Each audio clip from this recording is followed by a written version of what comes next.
we go. All right. So thanks so much for meeting with me. I actually really appreciate it. I know that the lesson was last week. Yes. And so, and it's the last week of school. So one of the things that I wanted to talk to you about was just kind of looking toward the future and like seeing what kind of structures and things like we can kind of implement in your classroom to make it that much stronger. But I actually wanted to start with a lot of positives that I saw. One of the things that is super obvious, and this is something that I've known like for a while now, it's just the strength of your relationships. And it was very clear in just the way that you interacted with kids. It was obvious in the way that like kids interacted with each other as well. And I think specifically with like Maria, Noela, and My Luis, girl. I know. And just the fact that I had those kids and like seeing how like just a different dynamic, and obviously that comes with human interactions anyway, but that was really cool to see. There was also a conversation like your project was like focused on really building kind of like a public housing for low income housing, and I thought that was really cool. But one of the things I especially appreciated, and this again speaks to the way in which you're able to kind of tap into student interest, is like kids were really going with it. They were like running with it. Like Matthew was like had like a man cave in his, and then he had like a room. I just thought it was so funny. He's like, oh yeah, there's this room that we don't know what it's going to be about, but it's a bonus room. Be creative. And then it was like Euladia's Wi-Fi park. That I thought was so interesting that there was like integrating technology. There was like a lot of room for creativity, and it just like was so grounded in context.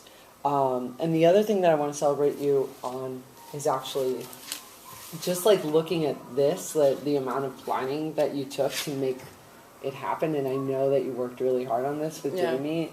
But I just like the amount of detail, and it was clear when I walked around to different tables that they knew what they were doing and like what the end purpose was. They were able to explain like, but they had explored the public housing site, right? Yeah. And that's actually part of the question. Like my first question is like, if you can give me a little more context, like how did you roll this out with your kids? How did you set them up? Because they were able to kind of speak about like the site itself and like why they made certain design decisions. So I thought that was really cool.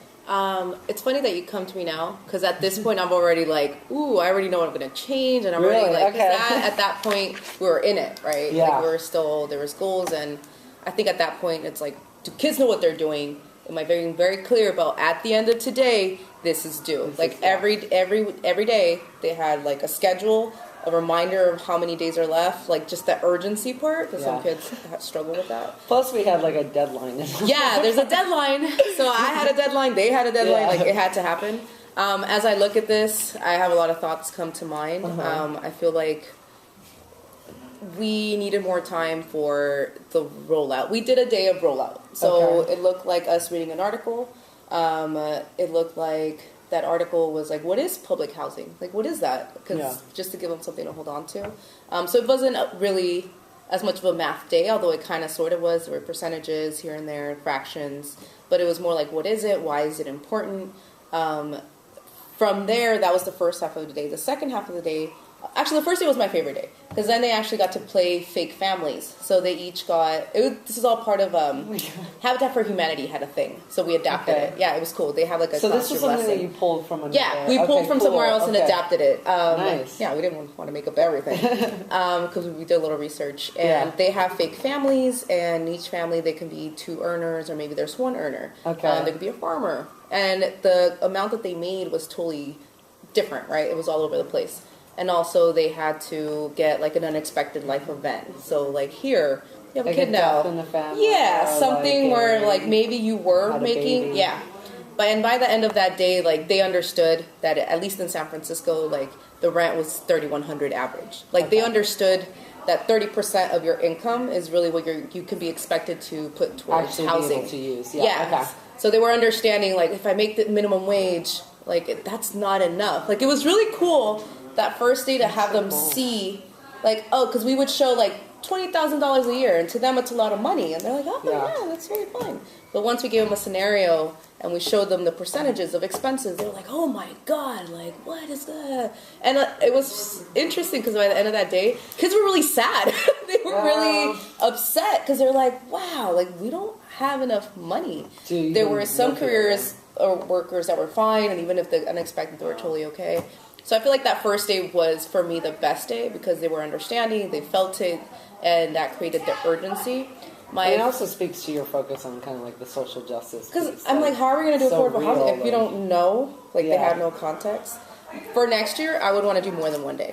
I feel like... Of just that kind of context. What building, is like, it? Dig deep. I feel like where we really...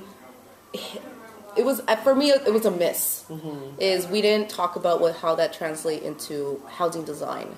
So we went into why is it important? Yeah. But because we didn't talk about affordable housing, we did show them, like they're still around the room. There's images of different housing complexes around the world, and like it was all affordable housing designs from the exterior. So a lot of them were very inspired by that with their initial design, but we didn't focus on like what does it look like on the inside. Yeah. So that's why we got kids with man caves, which is cool. But also, like, that's when it stopped being as realistic. Yeah. And then I feel like, yes, that's be creative, but where time constraint came in for us, and even developing this, constraints. Like, our constraint, we knew we wanted to do that. Yeah. Came in with the cost of flooring, because we knew we only had a week and a half. Like, that was, so we talked about time. Next year, I know this might be a 3-week project. Like, it's gonna take time for them to have a budget, constraints, like design. You know, we gave them a packet in terms of square footage for each room. Okay. What's realistic? So everyone had a packet. They knew this is where like basically house codes, right, of what that would look like. But I still don't think we went as like specific in terms of what should affordable and making housing. It that much more realistic and grounded. Yeah. So that the timeline. I'm wondering also a big one. Yeah. I'm wondering also then what the overlap of the math skills there are. Like, because obviously when you introduce constraints, you're talking, there's even possibilities of projects going into the negative, and like seeing that piece. There's also, I think there was a real opportunity for speaking about like volume as well as a like construct of space. Yeah. Which would have been interesting. I mean, there's a lot of things to change. I actually, to be very transparent, like I love the energy the kids put into it. I was kind of, and it was, they were totally committed. But with the end product, like I was not satisfied because like when we went to the actual like aerial view, kids were having a really big problem with scale. And because of that, we like, okay, just give us what the concept design looks like. But I think there was a big loopholes in terms of skill, in terms of like just creating quality work. Someone like Dahlia, this is hers. No, this is Diego Camacho's and Miguel. They were able to kind of think about scale and like, oh, how big should a tree be? I feel like we needed a day of like even just measuring things. Like, how high is a tree? Yeah. You know, like what does that actually look like? I'm wondering also kids were all over the place. That would have been the opportunity to even like bring in an architect. Yes. Bring in a designer, a contractor, so that they can actually build that kind of realism that you're talking about. Because there was like, there's some one of the designs, and it's such a reality. And like I think back to like when I was doing architecture, like the one thing that like grounded me was actually having a figure, like a person, and putting them in the space and getting a sense of like, and that's the proportional relationship, right? Like, okay, if this person is 3 inches and they really are in the real world 6 feet, if this is like 10 of these people, that's like a lot. There's an issue there. But having them actually think in that smaller scale would be really helpful. That's cool. So a lot of, because then you have this, right? Because aerial view in itself, I think spatially, some kids are like, what? Like, we had examples. Like there was Google there. Maps and we had like some kids understood aerial view. Like this kid did not understand aerial view. So I have my examples of like for next year, right? Like this is this aerial? Like would I see the side of Safeway from the top? Like how did you explain that to the kids? I mean, they already had that concept. I think most kids Through, were able to do lessons, previous knowledge. Most kids had done that at some other point, but we still went over it, and we still had like examples, like real world examples, like what does this look like? They were there every day. They were actually there while people were working. Did you practice it outside of the project itself, like having them draw an aerial view of an ant versus an elephant versus a car? No, we did not do that. Which now I do that. I feel like now understanding it needs to be just a longer, and we need a scaffold. And I think the difficulty with that, and with always, is some kids get it, and some kids really don't. So they get what, the math concept? Like I could explain aerial view, and they can go. Yeah. Whereas some kids really, like this kid really needed like a practice. And I feel like whenever, which is something that you do really well. Like you differentiate anyway. So which is what I said. Maybe the project needs to be like that too. Like this is what it's going to look like. And usually I do that, but I feel like I need to be more intentional with that. It for this one? I just assumed, and that's you shouldn't assume that kids would understand. I assumed like there were so many components. I was like, I didn't think like, this one was the one that I had to really like. Do you think time was also like? It was the thing. Yeah. I mean, I think we wanted something with depth, and then we came up short of that. Yeah. And I think once we're in it, it's like, okay, we already got started with it. Let's just have them produce a product they're proud of. And like all kids produce something that they're really happy with. Yeah. Now next year would be like, okay, then let's make it even more strategic. More strategic. I'm curious, so when before our actual like observation, we talked about like what you wanted me to focus on, and you mentioned like how you kind of set the expectations for students and how they kind of responded to that and kind of self-managed a bit. Yeah. The list of outcomes that you had on the board, I thought was really helpful. I'm wondering how you think that how you saw kids using that list.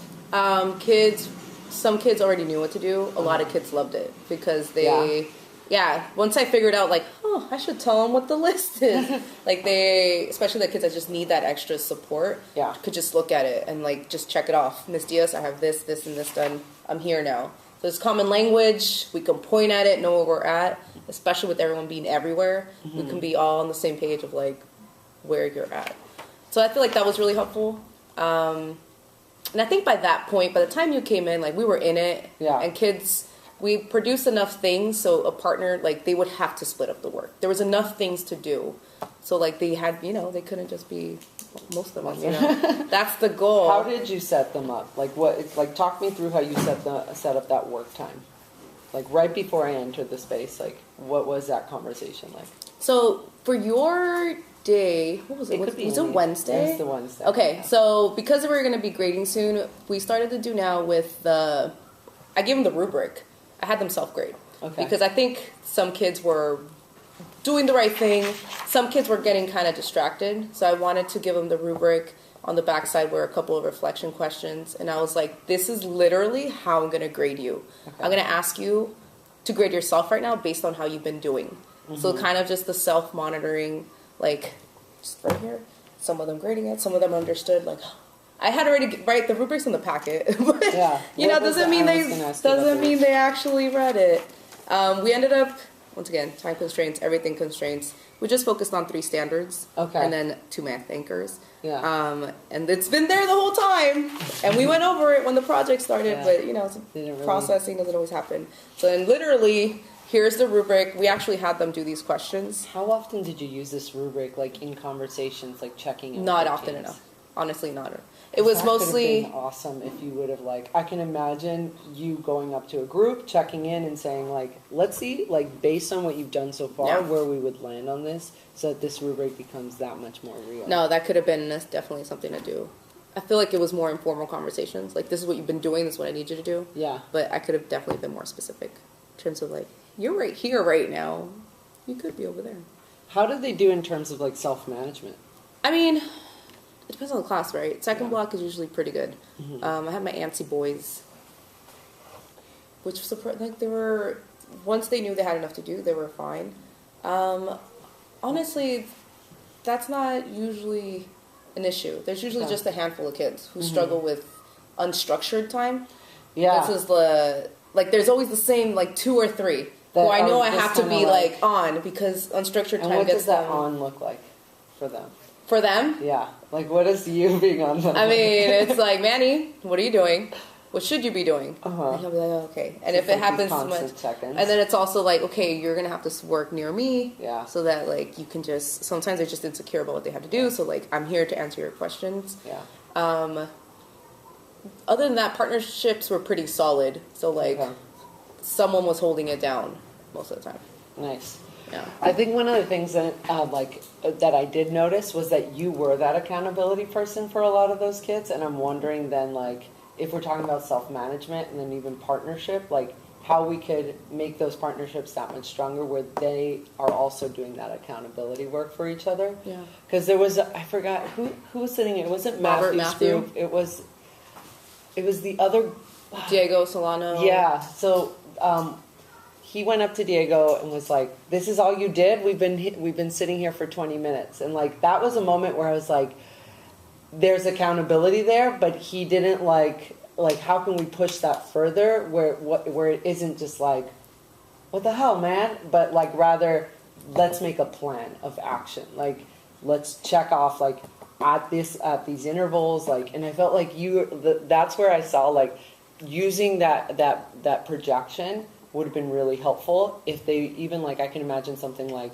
students putting exactly where they were in the process, like with sticky notes up on the wall, or you having some sort of checklist that they are then making on their own, or like having the groups like make their own goals for the day, and so that way when you checked in with them, it wasn't about like the things that you do exactly for those individual students. I felt like it would have been awesome to see you do them for